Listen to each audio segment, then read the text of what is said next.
Hello everyone दोस्तों, जैसा कि हम लोगों ने पिछली वीडियो में देखा था कि जब कोवेलेंट हैलाइड AgNO3 के साथ रिएक्ट करता है तो वाइट पीपीटी देता है और R+ देता है, मतलब एल्किल देता है, जो कि रेजोनेंस स्टेबलाइज होना चाहिए। ठीक है, तो हम लोगों ने इस पॉइंट को देखा था, फोर्थ पॉइंट को। तो इसके कुछ एक्सेप्शंस हैं जो मैं इस वीडियो में बातें करने वाला हूं। तो अगर आप चैनल पर नए हो तो चैनल को सब्सक्राइब कर लीजिएगा और नोटिफिकेशन बेल को प्रेस कर लीजिएगा। ठीक है दोस्तों, तो एक्सेप्शंस के बारे में हम लोग आज देखेंगे। उसमें आइडोफॉर्म है आपका, जो आइडोफॉर्म है, पिक्रिल हैलाइड है, तो ये दोनों हम लोग देख लेते हैं। ठीक है, क्या है और क्या एक्सेप्शन है उन दोनों में। तो देखिए आपके सामने ये CH3 आइडोफॉर्म पड़ा हुआ है। ठीक है, तो पहले देख लेते हैं आइडोफॉर्म, या उसी को हम लोग कहते हैं पिक्रिल हैलाइड। ठीक है, उसी का नाम है पिक्रिल हैलाइड।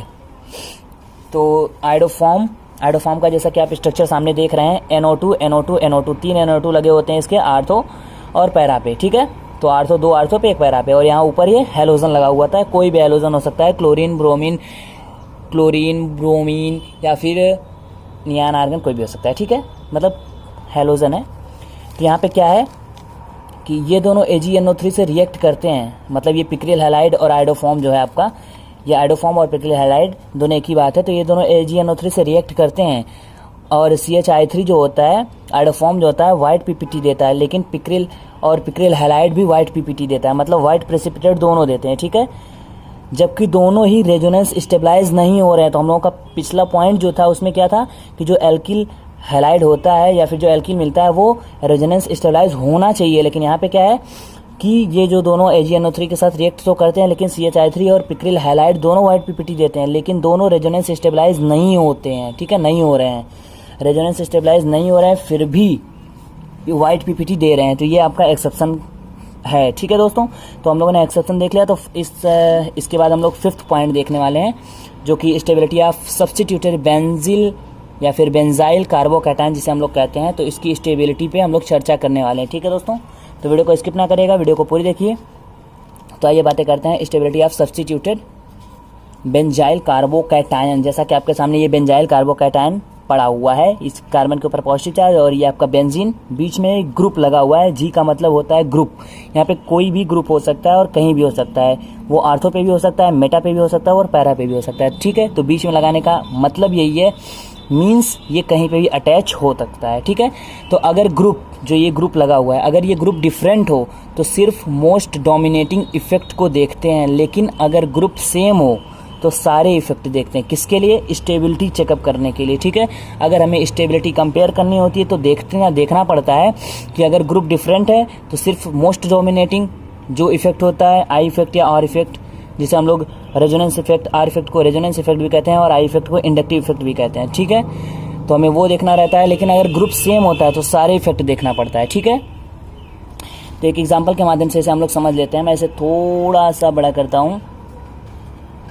तो जैसा कि आपके सामने एग्जाम्पल है, ये देखिए बेंजीन है, इसके ऊपर CH2, मतलब ये अब बेंजाइल कार्बोकैटायन लगा हुआ है। ठीक है, बेंजाइल कार्बोकैटायन के नीचे OCH3 है, फिर बेंजाइल कार्बोकैटायन है, इसके नीचे CH3 लगा है, ऑक्सीजन नहीं है, यहाँ पे CH3 है, फिर यहाँ पे CH3 भी गायब हो गया है, फिर यहाँ पे Cl लग गया है, क्लोरीन लग गया है और यहाँ पे NO2 लग गया है। ठीक है, इधर +R वाले हैं, इधर -I और -R वाले हैं। ठीक है, तो अब स्टेबिलिटी कंपेयर करने के लिए कैसे कंपेयर करेंगे? यहाँ पे देखिए, जो ऑक्सीजन लगने की वजह से, चूंकि ये +R जो पावर हो रही है वो इंक्रीज हो रही है, O और CH3 लगने के कारण +R पावर इंक्रीज होती है यारी। ठीक है, और यहाँ पे O ऑक्सीजन हट गया तो एक थोड़ा सा स्टेबल, मतलब जो +R पावर है वो कम हो गई थोड़ा सा। यहाँ पे देखिए 2 तीर बनी हुई है ना, 2 एरो है, यहाँ पे 1 एरो है, थोड़ा सा कम हो गई। ठीक है, स्टेबिलिटी, और यहाँ पे तो है ही नहीं तो और कम हो गई। और यहाँ पे क्लोरीन लगा हुआ है, ये चूंकि -I इफेक्ट शो करता है तो ये स्टेबिलिटी को और कम करता है। ठीक है, स्टेबिलिटी को डिक्रीज करता है, थोड़ा सा कम करता है। और यहाँ पे जो NO2 लगा हुआ है, NO2 तो मोस्ट, मतलब इस -R पावर इसकी बहुत ही ज़्यादा होती है, तो ये स्टेबिलिटी को सबसे ज़्यादा कम करता है यहाँ पे, इसलिए 2 डाउन एरो लगी हुई है। ठीक है, यहाँ पे अप एरो क्यों लगी है? क्योंकि ये मोस्ट स्टेबल स्टेट है इसका। ठीक है, मतलब मोस्ट स्टेबल ये है और ये मोस्ट अनस्टेबल है। ठीक है, तो आपको उम्मीद करता हूँ आपको ये समझ में आ गया होगा। तो हम लोग दूसरा एग्जांपल भी देख लेते हैं। यहाँ पे एक मैं रूल आपको बता दूं, हम लोग पिछले वीडियोस में पढ़ चुके हैं। यहाँ पे देखिए लाइक, फेवर, लाइक लगाया गया है। ठीक है, मतलब समझ में आ रहा है कि यहाँ पे ये जो पॉजिटिव लगा है +R वाला, +R के साथ लगा हुआ है, तो प्लस की स्टेबिलिटी को इंक्रीज करेगा, और यहाँ पे प्लस के साथ माइनस आर वाला लगा हुआ है तो ये स्टेबिलिटी को डिक्रीज करेगा। लाइक फेवर लाइक रूल हम लोग पढ़ चुके हैं पिछली वीडियोस में, नहीं देखी आपने तो जाके देखिए, और चैनल पर नया हो तो चैनल को सब्सक्राइब जरूर करिए, ठीक है दोस्तों। और सेकंड एग्जांपल हम लोग देखते हैं, यही एग्जांपल देख लेते हैं। कार्बेंजाइल कार्बोकैटायन है, इसके आर्थो पे CH3 लगाया, यहाँ मेटा पे CH3 लगाया, यहाँ पैरा पे CH3 लगाया, और जो है कि यहाँ पे कुछ नहीं लगाया, ठीक है, इसमें कोई ग्रुप नहीं है। अब यहाँ पे देखिए प्लस आर पावर भी मैक्सिमम है, यहाँ पे प्लस आई पावर भी मैक्सिमम है, ठीक है, और यहाँ पे प्लस आई पावर मैक्सिमम है, प्लस आर पावर थोड़ा कम है। यहाँ पे प्लस आर पावर मैक्सिमम है, प्लस आई मिनिमम है, ठीक है, और यहाँ पे कुछ है ही नहीं, तो स्टेबिलिटी तो ऐसे ही हो गई, ऐसे ऐसे ऐसे डिक्रीजिंग आर्डर, ठीक है। तो वही बात हुई, स्टेबिलिटी की बात हम लोग कर रहे थे, तो वही हो गई ortho para Meta benzyl carbocation, जाहिर सी बात है वही हमने जो देखा है, ठीक है। यहाँ पे मैं आपको करके दिखा देता हूँ, ये आर्थो पे लगा हुआ है तो आर्थो के सबसे ज़्यादा, फिर मेटा की, फिर पैरा की, फिर उससे कम सबसे कम जिसमें कोई ग्रुप नहीं लगा हुआ है, ठीक है। तो ये तो हो गई आपकी स्टेबिलिटी का आर्डर, ठीक है। स्टेबिलिटी के आर्डर के बाद कुछ लाइक फेवर लाइक रूल्स की कुछ बातें याद दिला देता हूँ आपको। लाइक फेवर लाइक रूल्स क्या होता है, उसका मीन्स क्या होता है, मैं एक मोटी एक कहते हैं ना कि मोटे में बता दिया जाए, तो वही मैं थोड़ा शार्ट में बता देता हूँ। क्या है कि प्लस है तो प्लस वाले की स्टेबिलिटी बढ़ाया, जैसा कि आपने देखा अगर कार्बोकैटायन है और अगर प्लस आर वाला ग्रुप लगा हुआ है तो वो प्लस की पावर बढ़ा रहा है, मतलब उसकी जो कंपाउंड होगी वो उसकी स्टेबिलिटी को इंक्रीज करेगा।